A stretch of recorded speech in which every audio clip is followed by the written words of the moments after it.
Puxa esse cruciado de Senhor pobres.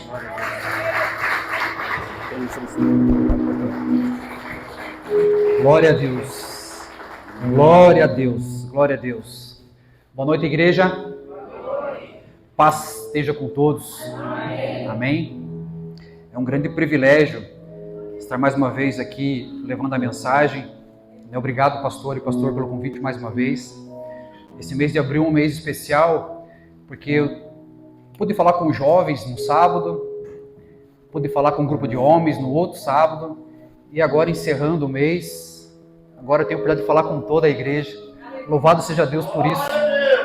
Um mês especial, terça-feira eu faço aniversário, uso M40, amém? Amém.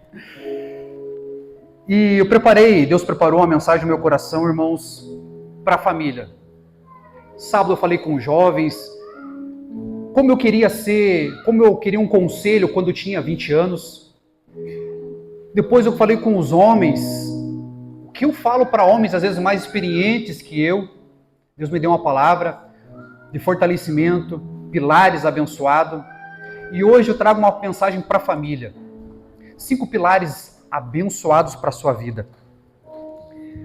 Está lá em Salmo 128, capítulo 1 em diante. Salmo 128, primeiro em diante.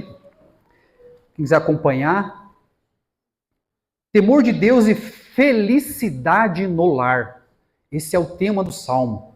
É um cântico de romagem que diz assim: bem-aventurado aquele que teme ao Senhor e anda nos seus caminhos. Glória a Deus. Presta atenção. Do trabalho das tuas mãos comerás, feliz serás, e tudo te irá bem.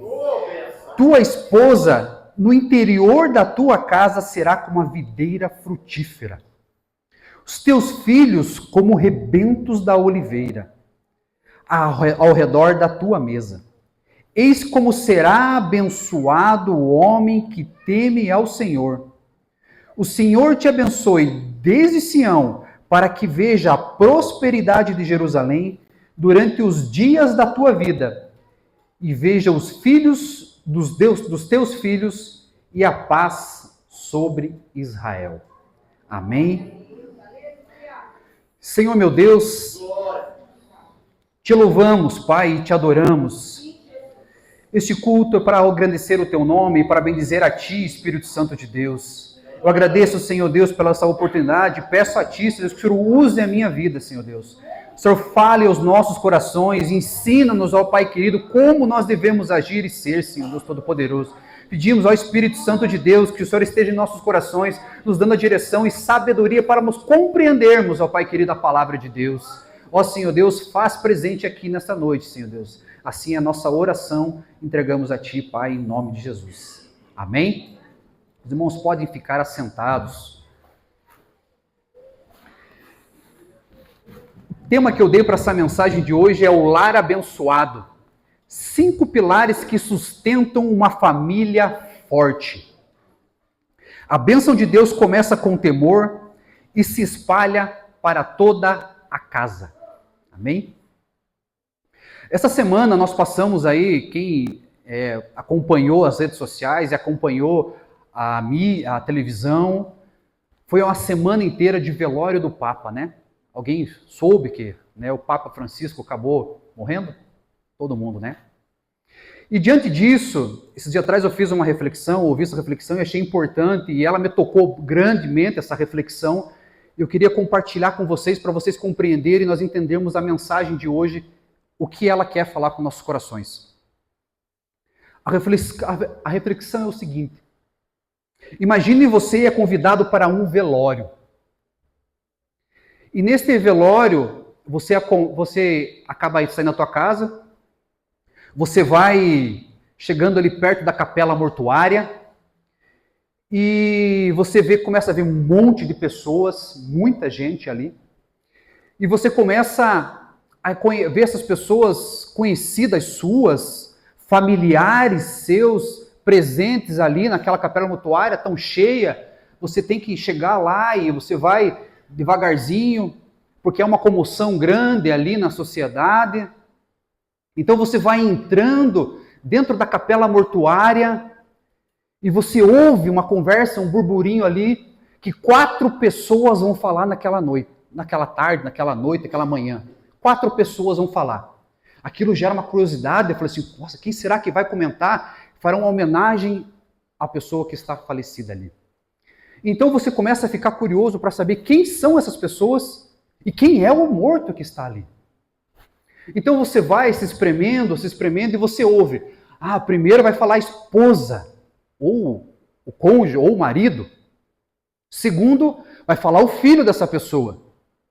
Terceiro, vai falar um amigo íntimo dela. E quarto, uma pessoa que a conhecia de longe. Então, você vai ficar curioso agora para saber quem que é essa pessoa que vai ter essa homenagem dessas 4 pessoas falando da vida dele. Então você se aproxima do caixão e quando você olha, é você que está lá. O que essas pessoas falariam a teu respeito? Qual seria a reflexão ou a homenagem que ela falaria para você? O que a sua esposa ou seu marido, naquele momento mais triste e doloroso, falaria sobre a sua vida? O que seu filho vai falar sobre você? O que seu amigo íntimo vai falar sobre a sua vida? Como que ele via o Jean? O que aquele amigo desconhecido que às vezes estava lá, o que eles vão falar de você? Essa é uma reflexão que me tocou profundamente, irmãos, porque faz refletirmos como estamos vivendo a nossa vida na nossa casa, com as pessoas que estão ao nosso redor. Muitas vezes nós estamos olhando para a vida de longe, para a vida das redes sociais, de pessoas que estão longe de nós. E às vezes nós estamos deixando as pessoas perto de nós, não deixando para elas um legado importante. Então, diante do Salmo 128, que eu falei para o grupo de homens, que é o Salmo dos homens, mas ele é o Salmo da família. Do Salmo 121 até o Salmo 134 são os cânticos de romagem, são os cânticos que os peregrinos, quando iam a Jerusalém, as caravanas, eles iam recitando esses salmos. E o Salmo 121 é um salmo de alegria, é um salmo de felicidade. Mas ele tem uma história muito rica dentro dele. Salmo com 6 versículos que trazem conhecimentos gigantes para a nossa vida. 5 pilares nós encontramos neste salmo. Ali encontramos o marido, o homem, a esposa, a mulher, os filhos. Ali encontramos bênçãos para a nossa saúde, para a nossa vida e para a nossa vida financeira. São os 5 pilares que nós iremos entender hoje o que Deus quer falar com o nosso coração para nós, família. São 5 pilares: marido, esposa, saúde, filhos e finanças.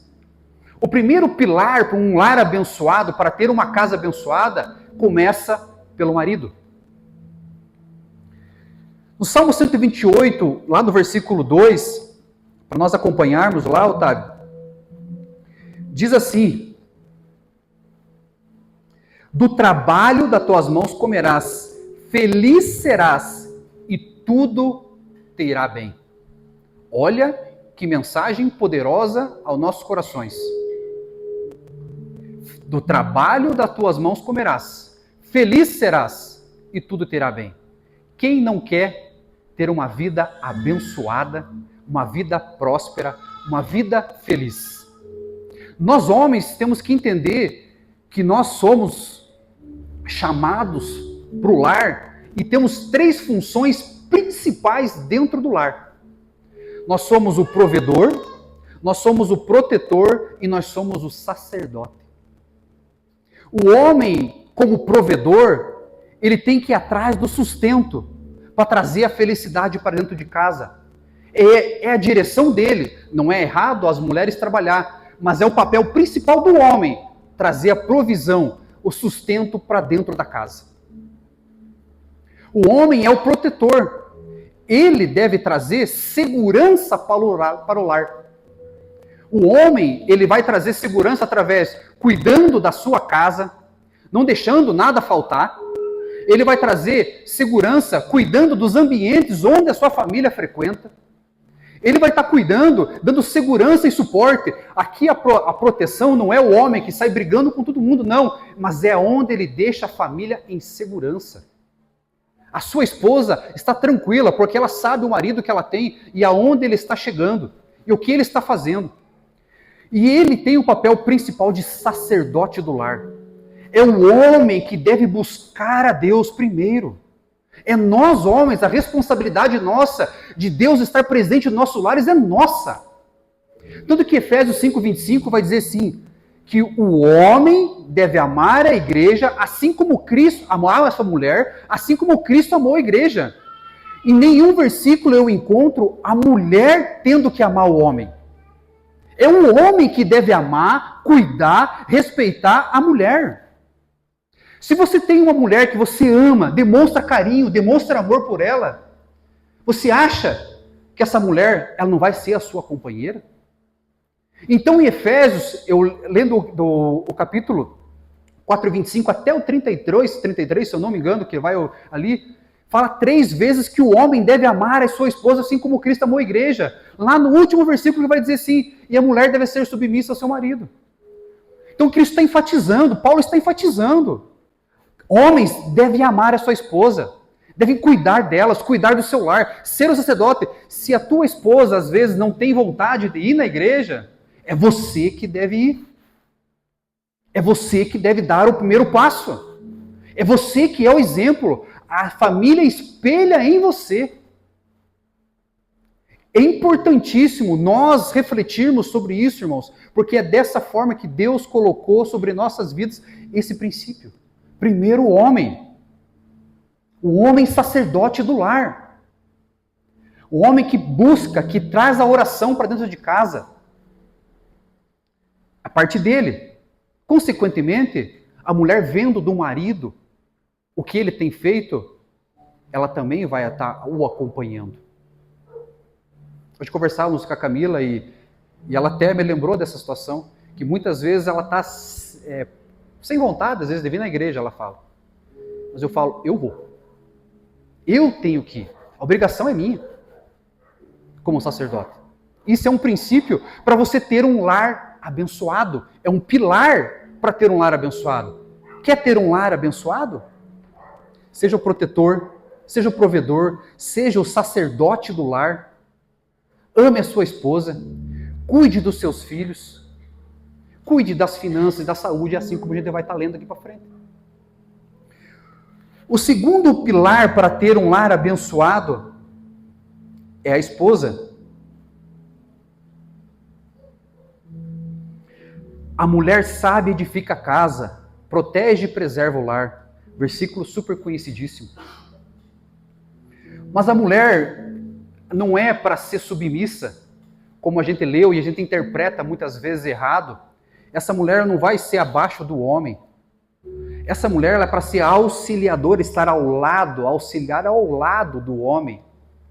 Então, se ela tem um homem na casa que é um provedor, protetor e sacerdote do lar, onde ele faz de tudo para ter um lar confortável, um lar feliz, o versículo 128 vai dizer que essa mulher, a sua esposa, no interior da sua casa, será como uma videira frutífera. Videira na Bíblia, irmãos, representa a alegria, porque é dela que produz a uva e produz o vinho, que o vinho traz a alegria, segundo a Bíblia. Então, uma mulher do interior da sua casa, dentro da casa, ela vai cuidar e ter a alegria no lar. É o papel dela trazer essa função de equilíbrio dentro do lar, de cuidar do marido, de estar trazendo ele, dando suporte. Quando ele traz o sustento, ela cuida, ela gerencia a casa, ela cuida dos filhos, ela orienta, porque ela tem sensibilidade. O meu sogro, ele tem um parreiral na casa dele lá. E eu vejo o cuidado que ele tem com aquele parreiral. Não é coisa simples, irmãos, deixar aquilo à vontade. Você tem que estar cuidando. Tem a poda no momento certo. Tem o cuidado com a raiz dela.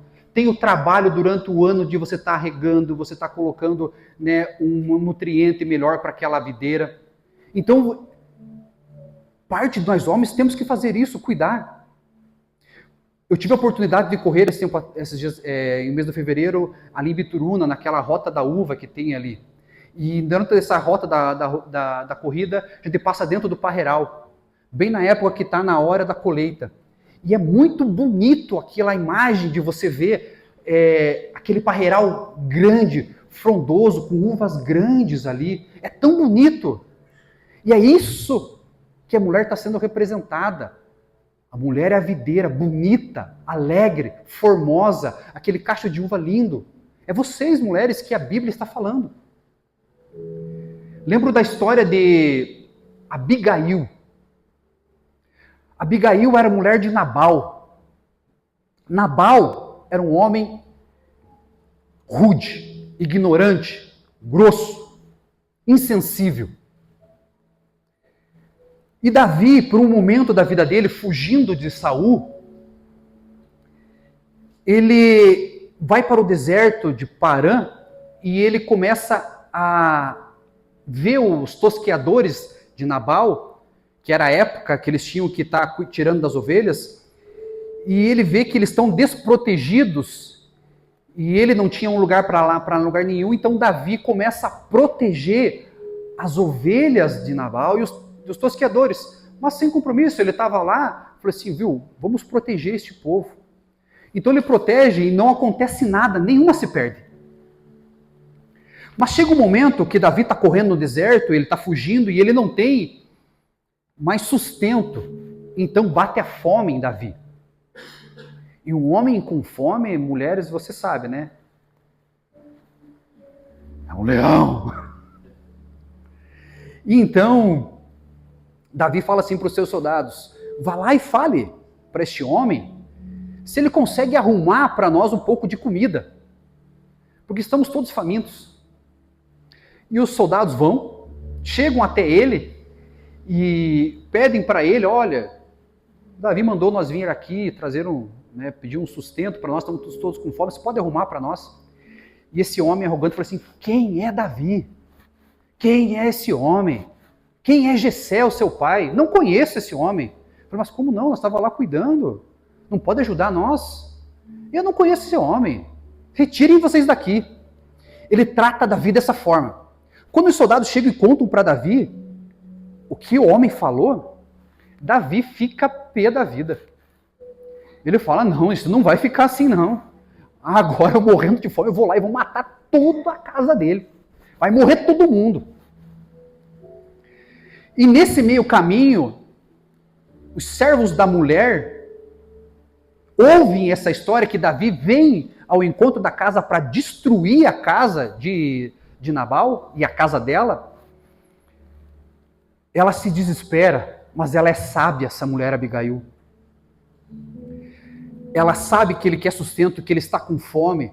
Então ela prepara um manjar, um monte de comidas gostosas que eles têm ali, sem bolos, não lembro, carneiros, ela prepara muito. E manda na frente. E fala para os servos assim, ó, eu já vou atrás. Essa mulher entende que a casa dela está em perigo. E por ela ter um marido que não está cuidando bem da casa, que não é um sacerdote, que não é um protetor da sua casa, ela, sábia, vai à frente e vai resolver a situação. E ela chega diante de Davi, se ajoelha, se prostra e fala assim, Davi, não dê bola para o meu marido, que ele é um insensível, um arrogante. Por favor, olha aqui, ó, está tudo aqui, ó. Aproveite, como. Tenha misericórdia de nós, tenha misericórdia da minha família. Por favor, ela se humilha diante de Davi e reconhece que o marido que ela tem é insensível. E Davi, vendo a atitude sábia dessa mulher inteligente, ele fala assim, muito bem, Abigail, por você ter feito essa atitude, eu não vou destruir, porque eu ia matar todos os homens da sua casa. Mas por você ter feito isso, eu não vou entrar lá. Essa mulher sábia edificou a sua casa, cuidou da sua família e de todos que estavam ao seu redor. Por mais que às vezes nós não temos sabedoria, nós maridos, somos às vezes momentos grossos, mas nós temos uma esposa sábia, uma esposa que traz para nós o equilíbrio no lar. Uma frase que eu li, falei, todo marido tem uma esposa que merece. Todo marido tem uma esposa que merece. Amém? A esposa cuida do marido, desde a forma dele se vestir. Se ele está bem, se ele não está bem. Se o marido anda meio desleixado, a esposa tem que estar começando a cuidar, porque a sensibilidade dessa forma está na mulher. É ela que tem a sensibilidade para ver se o marido está bem, não está bem, está com uma roupa bonita, não está. O marido muitas vezes nem sabe, usa calça xadrez, camisa amarela e chinelo havaiana, de um de cada pé. E para nós tudo bom. Ou saímos para um jantar com camisa de time. Estamos confortáveis. Mas a mulher não, ela fala assim, não, desse jeito você não vai. Não, assim não. Dessa forma aí você está louco. A mulher tem esse tino, essa sabedoria que a mulher tem que aplicar. Esse cuidado com o seu marido. A mulher sábia constrói o seu lar com atitudes e palavras que geram vida. O terceiro pilar, filhos. O primeiro pilar, marido, homem. O segundo pilar, esposa. O terceiro pilar é os filhos, que vai dizer lá no versículo 3, parte B, que diz que os teus filhos, como rebentos da oliveira ao redor da tua mesa. Eu estava estudando e eu não sabia a palavra rebento. Fui aprender com 40 anos o que significava a palavra rebento. Aqui eles falam da oliveira. A oliveira, que produz azeitonas, o azeite, é uma árvore milenar. Contam-se historiadores aí que existem árvores, oliveiras, desde os tempos de Jesus ainda existem oliveiras que estão vivas. Árvores milenares. Essas árvores milenares, como que elas foram permanecendo? Que elas, você olha para elas, são árvores gigantes. O rebento é o broto. É o broto. E esse broto, quando a árvore começa a envelhecer, ele já lançou o broto e ele continua saindo dela e ela continua a sua posteridade. E vai morrendo a parte mais velha e está vindo o rebento. Nossa geração não é assim? Nossos avós, nossos pais, nossos filhos. E assim segue. Nós vamos envelhecendo, nossos filhos nossos brotos vão surgindo, e a nossa geração vai se perpetuando, ano após ano. E a Bíblia fala disso. O Salmo fala disso. Que esses filhos ao redor da tua mesa. Ah, a mesa é importante, irmãos. Como é importante a mesa na sua casa. É o centro da sua casa. O momento de vocês se reunirem é importantíssimo. Nós aqui em General Carneiro, por sermos cidade pequena, nós temos esse privilégio de podermos almoçarmos em casa quase todos os dias. Então, quase todos os dias nós estamos com a nossa família. Isso é um privilégio, porque cidades grandes não tem isso, muitas vezes. Saem de manhã, 6, 5 horas da manhã, voltam à noite, 10 horas da noite, os filhos às vezes já estão dormindo, às vezes se encontram somente num domingo. E nós temos esse privilégio de poder às vezes se encontrar pela manhã, se encontrar pelo meio-dia, se encontrar pela noite. E ao redor da mesa, a comunhão ao redor da mesa é importantíssimo para a nossa família. Lá em casa eu coloquei uma regra. No meio-dia, a hora de nós sentarmos à roda da mesa, não existe celular. No mínimo 20 minutos que nós estamos ali, aqueles 20 minutos que nós estamos comendo, existe uma regra. Nós não usamos celulares. Na casa que nós vamos às vezes visitar, as pessoas até podem usar. Aí é regra delas, é o sacerdote da casa lá que vai definir. Mas na minha casa, esse período a gente não faz. Porque ao redor da mesa é a hora de nós estamos olhando um no olho do outro. Nós estamos conversando um com o outro. Às vezes até discutindo, mas resolvendo situações. Então nós temos que ter um cuidado ao redor da mesa. Então nossos filhos que estão ao nosso... E o momento ao redor da mesa é um momento de alegria, de comunhão. Eu, quando lembro de redor da mesa, muitas vezes eu lembro de uma mesa farta, cheia de pessoas ao redor dela, aquela mesa alegre. É isso que nós temos que produzir. Uma mesa alegre, feliz, com nossos filhos ali, desejando aquele momento. Nossa família é uma família muito tradicional em algumas situações. E nós falávamos esse tempo atrás como vai passando os tempos e as pessoas mais velhas vão morrendo e às vezes a tradição de se reunir vai se perdendo. E eu adorava e adoro, né, o momento do Natal, do Ano Novo, por justamente nós se reunimos. A minha avó fazia o pastelão, uma comida que para mim é muito gostosa. Mas eu sempre falei para a família que não é o pastelão. Há um tempo depois, eu comecei a compreender na minha vida que, até pra você ter uma ideia, uma vez eu pedi de aniversário para minha avó. Vó, faz aniversário para mim, meu presente eu quero um pastelão. Pedi para ela. Mas depois eu entendi que não era o pastelão que eu gostava. Era o momento. Porque era Natal, era festa, era alegria. E aquilo me proporcionava uma alegria para mim. Então aquele alimento para mim era aquele momento ao redor da mesa, da alegria, da comunhão, da festa. Então isso para mim marcou muito a minha vida e a minha infância. Graças a Deus a minha esposa aprendeu a fazer um pastelão maravilhoso. Então vai seguir a tradição. Os filhos são heranças de Deus.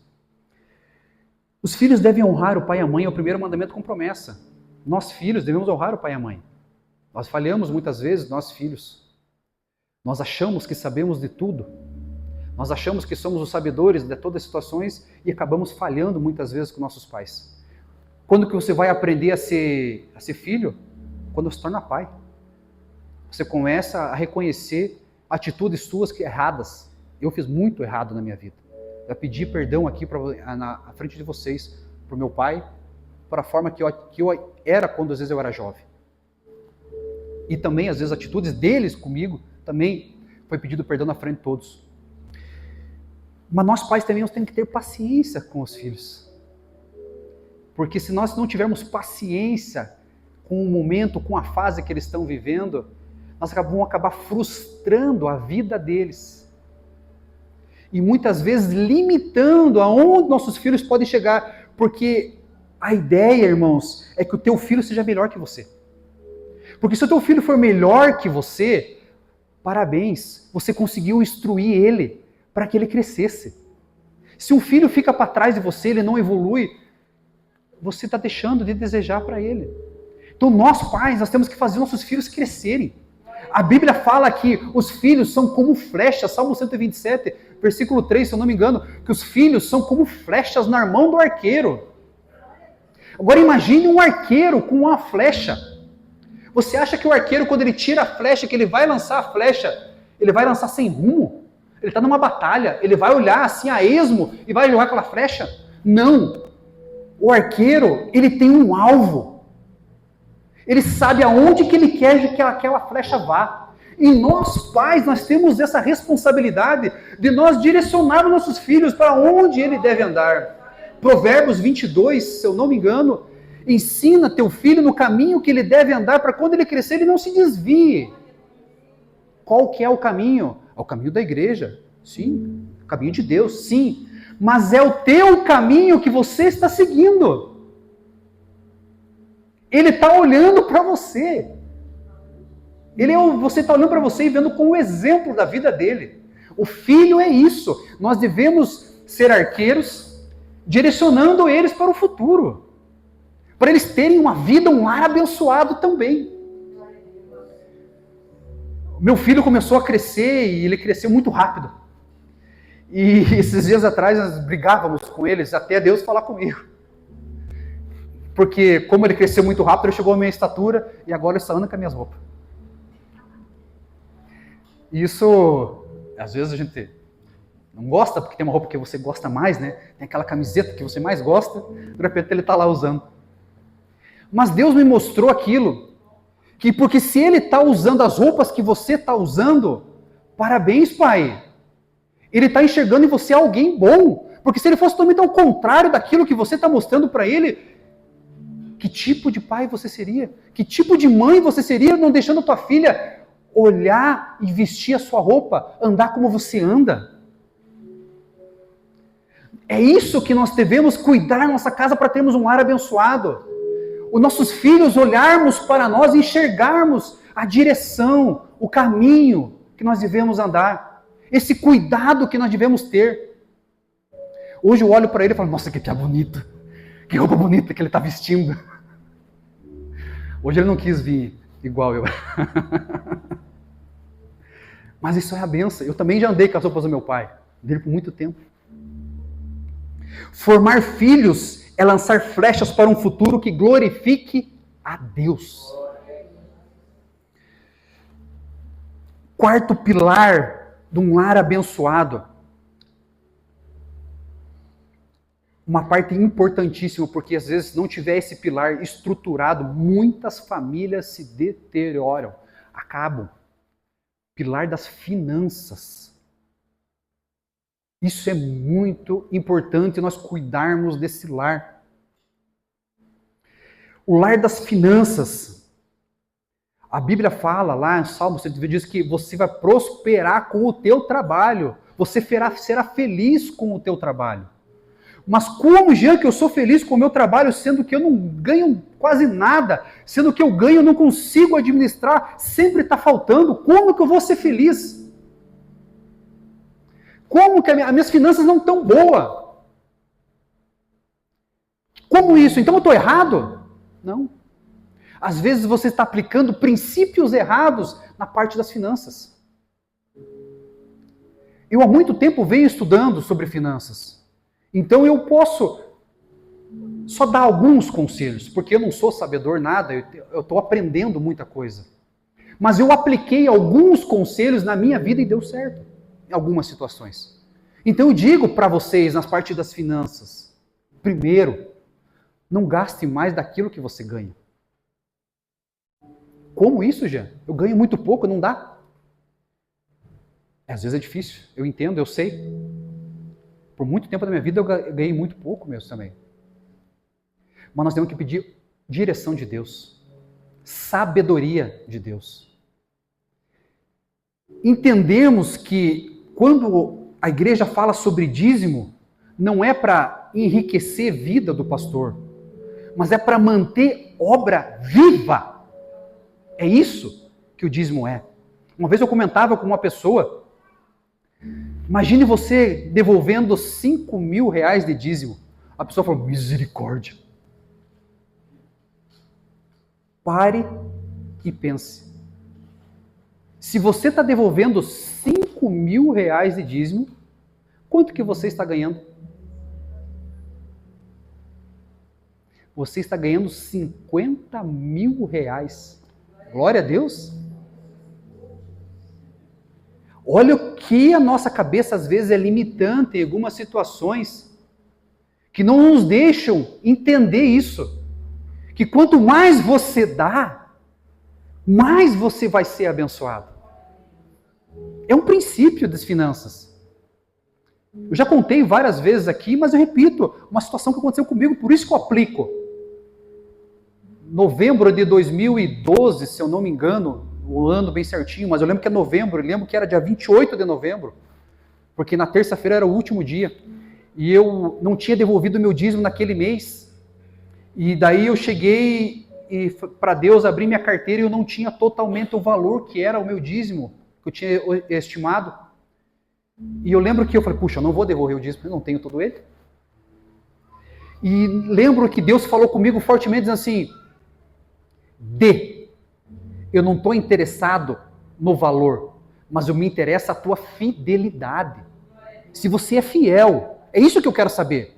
Você está sendo fiel a Deus? Isso é um princípio. Se você é fiel a Deus, lá no livro de Malaquias vai dizer, fazei prova de mim. Está sendo fiel todos os meses da sua vida, sempre. Chega diante de Deus e fala, Deus, eu sou uma pessoa fiel a Ti, Deus. Mas eu estou numa situação financeira muito difícil, Deus, me ajuda a sair dessa. Fazei prova. Deus está falando lá. Fazei prova de mim. Eu tenho certeza que Ele vai abrir a janela dos céus e vai derramar abundante chuva sobre a sua vida, vendo bênçãos. Eu comentava com o pastor esse tempo atrás que um dia nós vamos fazer, né, pastor, uma aula sobre finanças na igreja. Por que é importante? Porque são princípios que às vezes abrem brechas para Deus não poder abençoar. Uma vez eu ouvi o pastor finado Paulo, uma pregação lá em Palmas, logo eu me converti, nunca mais esqueci dele falando isso. As pessoas pedem às vezes, Deus abençoa um carro, eu quero um carro, me dá um carro, Deus me dá um carro. Mas você vai olhar para a vida da pessoa, ela não tem carteira. Como que eu chego diante de Deus e peço uma bênção para Deus, sendo que eu estou errado naquela situação? Deus, eu quero um carro, Deus, eu quero um carro, mas eu não tenho lugar para guardar o carro vai ficar no templo lá, vai ficar na rua, eu não tenho uma garagem na casa. Então isso nós temos que chegar diante de Deus e ter sabedorias para Deus nos orientar nessas situações. Saber que Deus opera em princípios, na hora certa, no momento certo. Deus é justo, Deus é justiça, Deus é reto. Como que nós vamos chegar diante dele e pedir situações? Deus abençoa a minha vida, mas que eu passe o irmão do lado. Não vai dar certo. Então nós temos que entender e compreender essa parte das finanças. Nós temos que entender o equilíbrio financeiro das nossas vidas. Se nós não tivermos, Deus nos dá sabedoria. Mas temos que pedir para Ele. Tiago fala sobre isso. Quem não tem sabedoria, peça a Deus.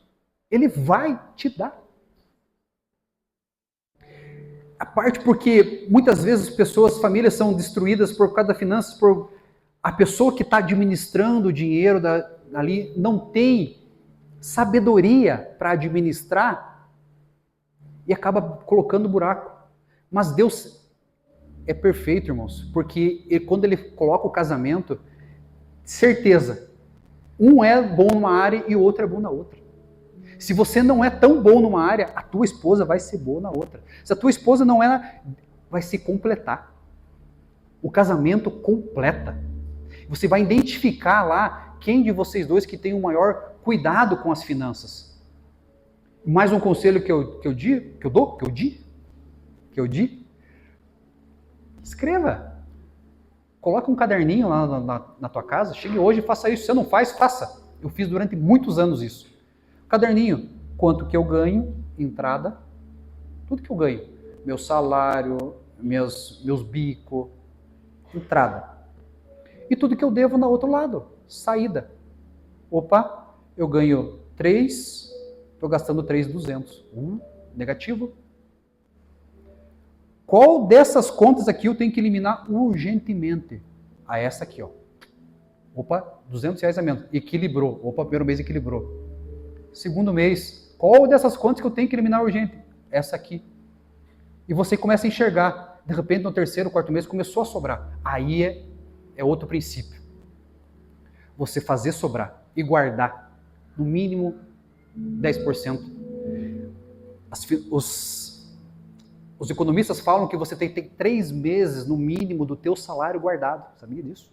No mínimo 3 meses do que você ganha guardado. Uma conta lá que você não mexe. Porque quando você consegue chegar a esse nível, que às vezes é difícil, mas você consegue, porque você está pedindo para Deus a direção e você é fiel, quando você chega nesse nível, você não precisa mais de precisar do dinheiro emprestado. Para você estragou o carro, você vai ter aquele dinheirinho já lá, que aquilo é para uma provisão. Se precisou de um remédio, você tem aquele dinheirinho lá, que está lá. E você sabe que agora você tem que guardar, então vai estar sempre lá e você não depende mais de ninguém. E aí o lar começa a ficar abençoado. Aí o quarto pilar desse lar começa a ser abençoado, você não vai ter mais tantas brigas, porque você sabe que está lá qualquer coisa que você precisar. Então as finanças é muito importante você ter o cuidado. E o quinto passo, quinto pilar, a nossa saúde física. Não adianta nós termos ser um homem abençoado, ser uma esposa abençoada, ter filhos abençoados, estar com as finanças em dias, mas a nossa saúde não está bem. Nós conversamos com o Juruna esses dias atrás na loja. Ele veio me cumprimentar e falou que Deus abençoe, paz e saúde. Saúde, ele falou, né? Saúde é o que importa. Todo mundo fala isso, né? Sim. Saúde é o que importa.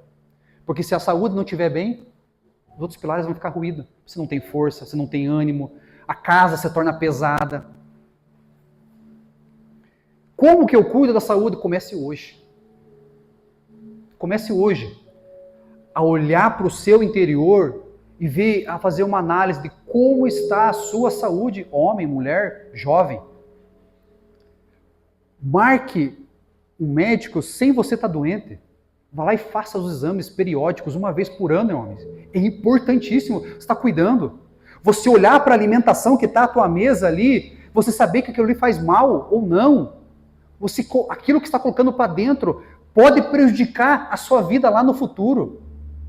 Porque lá no Salmo, o último versículo, o penúltimo versículo do Salmo, coloque para mim lá, Otávio, por favor, o Salmo 128, o 5 ou 6.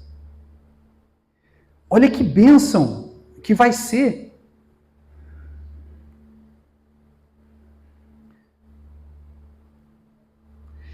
Para que? 6. Para que veja os filhos dos teus filhos. Como que você vai chegar a ver os filhos dos teus filhos se você não está cuidando da sua saúde? Você não está se alimentando direito, você não faz uma caminhada, você não cuida direito dos remédios que você toma hoje, se controla. Eu, alguns anos atrás, eu comecei a fazer a corrida. O Cledivaldo, cada vez que a gente sai correr junto, né, que a gente conversa, o Cledivaldo fala assim, Jean, você me incentivou a correr, eu perdi 14 quilos. Não fui eu que fez ele perder, foi ele, a atitude dele sair do sofá e ir caminhar e correr, hoje está ali feliz e saudável e bonito. Nós devemos cuidar de nossa saúde, sim, é uma prioridade. No livro de Coríntios 6,19, 6,19 ou 20, Otávio, faz favor para mim lá. Nós somos templo do Espírito Santo. Deus confiou a nós esse corpo que está aqui. De que forma que você está confiando aquilo que Deus colocou para você? Está cuidando de você para ter um lar abençoado? Está investigando se aquela dorzinha de cabeça não é algo mais grave? Você está indo atrás disso? Não é feio, irmãos. É você estar cuidando de si, cuidando daquilo que Deus entregou em suas mãos. Cuidar do templo do Espírito Santo, cuidar de você, cuidar da sua saúde. Isso é importantíssimo para que você veja os filhos dos teus filhos. Eu desejo ver os filhos dos meus filhos e quem sabe até dos filhos deles. Porque a Bíblia fala que depois dos 70, 80 é cansaço e fadiga. Mas chegando bem, chegando saudável, com 70, 80, eu acompanho, né, pessoas na corrida. Esse atrás eu vi um senhor de 92 anos terminando uma maratona de 42 quilômetros. 92 anos, 42 quilômetros. Glória, se eu poder chegar um dia a isso. Vários homens da Bíblia terminaram sua vida com 120 anos, no vigor. Moisés começou com 80 anos o trabalho dele. Levar o povo à frente de Israel. Abraão foi ser pai aos 99. Num tempo difíceis, que era a escassez, mas a alimentação era muito regrada. Por isso que você vai ver na Bíblia muitas proibições de comidas algumas. Não é porque é pecado, mas é porque fazia mal. Evite esse tipo de comida porque vai te fazer mal aonde você vai andar. Evite. A carne de porco era condenada no Velho Testamento porque, vocês sabem, ela tem propriedades que às vezes podem trazer mal ao ser humano. Imagina naquela época, por isso que ele era imundo. Então não é porque é pecado, é porque fazia mal. Vários outros tipos de comidas que faziam mal às pessoas não eram proibidas de comer porque fazia mal. Deus não queria. Deus queria um povo santo, um povo limpo. Tanto que a passagem do Mar Vermelho, quando eles passam o Mar Vermelho e eles chegam até as águas de Mara, As águas de Mara eram águas amargas, mas segundo alguns cientistas que foram pesquisar essas águas, no fundo do mar, lá do fundo das águas de Mara, existem ervas que são medicinais. Então, essa água amarga, aquele povo, quando sai do deserto, ele vai e encontra essas águas amargas, Deus estava limpando, purificando todo o tempo de escravidão que eles tinham vivido no deserto, lá no Egito. Então Deus estava dando um remédio para eles. Agora assim, agora nós vamos passar pelo deserto, vamos ir até a Terra Prometida, mas antes disso está aqui esse remédio, esse antídoto para vocês aqui, as águas amargas. O povo reclamou dela, mas eu tenho certeza que fez bem para eles. E logo depois, em seguida, porque o povo estava reclamando um pouquinho antes de, estamos com sede, estamos com sede. Ele falou assim, você trouxe nós para morrer no deserto, agora tomar essa água amarga. Mas era uma água medicinal para eles. E depois disso, eles chegam até, esqueci o nome agora, e a água é doce e refrigera a alma deles. Logo à frente, cerca de 700 metros para frente, já tinha um ribeiro de águas refrescantes. Então, irmãos, esses 5 pilares que eu falei hoje, nessa noite, são pilares para nós termos um lar abençoado. Eu quero que você reflita comigo, que você pegue e leve para você esse conhecimento para a sua casa. Você homem, aquilo que eu falei para você hoje, você mulher, você filho, você cuidar da sua saúde, das suas finanças, para que quando nós chegarmos um dia, que Deus nos levarmos e partirmos, porque ninguém sabe o dia, ninguém sabe a hora. Estamos todos com uma senha, numa fila, e a única vez que nós deixamos a fila passar é essa. Não ficamos bravos, deixa que vá na minha frente. Mas nós temos essa senha com esse número, e às vezes nós estamos chamados sem nós mesmos perceber. O Papa trabalhou na noite, morreu de madrugada. Há uns dias atrás aí aconteceu um acidente na hora do culto. Infelizmente uma pessoa conhecida foi vítima. Então nós não sabemos quando partiremos. Mas nós construirmos aqui um lar abençoado, quando nós partirmos, as pessoas que vão falar lá no velório, o que elas vão dizer de nós? Deus está revelando a vocês nessa noite. Eu queria que você ficasse de pé. Deus está revelando a você agora palavras de sabedoria, momentos de inteligência para você aplicar lá no seu lar, a partir de hoje. Se você já aplica e o seu lar está abençoado, dê glória a Deus. Glorifique a Deus por esse lar abençoado e feliz, que os teus filhos estão ao redor da sua mesa, que a sua esposa é uma esposa abençoada, você é um homem fiel. Glorifique a Deus, se as tuas finanças estão bem, se a tua saúde está bem, glorifique a Deus. Mas caso às vezes algum pilar da sua casa não está bem, reflita sobre aquilo que a gente falou sobre isso hoje. Primeiro de tudo, vem para mim o conhecimento. Então eu me dedico a aprender para passar para vocês. Para mim foi profundo e importante isso aqui, irmãos. E para que nós chegarmos naquele dia, se Cristo não vir antes, nós irmos ao encontro dele. As pessoas que ficaram ao nosso redor, falem aquilo que os apóstolos falaram para Barnabé. Eis aí um homem cheio do Espírito Santo. Eis aí um homem de Deus. Vamos orar. Senhor, meu Deus e meu Pai, obrigado, Jesus, por este momento, Senhor Deus Todo-Poderoso. Nós te adoramos, Senhor Jesus, e te louvamos, Pai, pela oportunidade que o Senhor nos dá de ouvirmos a Tua palavra e aprendermos, Senhor Deus, ainda mais, Senhor Jesus. Obrigado, Espírito Santo de Deus, por nos dar direção, por ser o nosso Pai e nos enviarmos, ó Pai querido, no seu caminho, Senhor Deus Todo-Poderoso. Ainda que nós não tenhamos família, Senhor Deus Todo-Poderoso, que sejamos sozinhos, o Senhor apresenta pessoas ao nosso redor que cuidam de nós, ó Pai. E o principal é o Senhor que está sempre nos cuidando, Senhor Jesus. Ó Espírito Santo, nós te adoramos e te louvamos e agradecemos, Pai, por tudo que o Senhor tem feito por nós. Obrigado, Senhor Deus, e eu peço sempre, Pai, direção, orientação, sabedoria para que eu possa ser o sacerdote, o provedor, o protetor do meu lar, Senhor Deus Todo-Poderoso. Eu oro pela vida desses homens que estão aqui, Senhor Deus, que eles também possam, Senhor Deus, ter essas funções em suas casas, que as mulheres se tornem mais sábias ainda, ó Pai querido, e que seus filhos sejam bênçãos, ó Senhor Deus, em suas mãos, ó Pai. Assim eu te louvo, Senhor Deus, eu te agradeço. Peço a Ti, Senhor, que o Senhor abençoe a minha vida e a minha família poderosamente, ó Senhor Jesus. Assim eu agradeço mais uma vez, Senhor Deus, por essa oportunidade. As palmas te louvam, ó Senhor Jesus Cristo. Glória a Deus. Glória a Deus. Aleluia. Glória a Deus. Aleluia. Glória a Deus. Aleluia. Amém. Glória a Deus. Essa bênção. Amém, pastor. Aleluia. Amém. Obrigado. Palavra de orientação.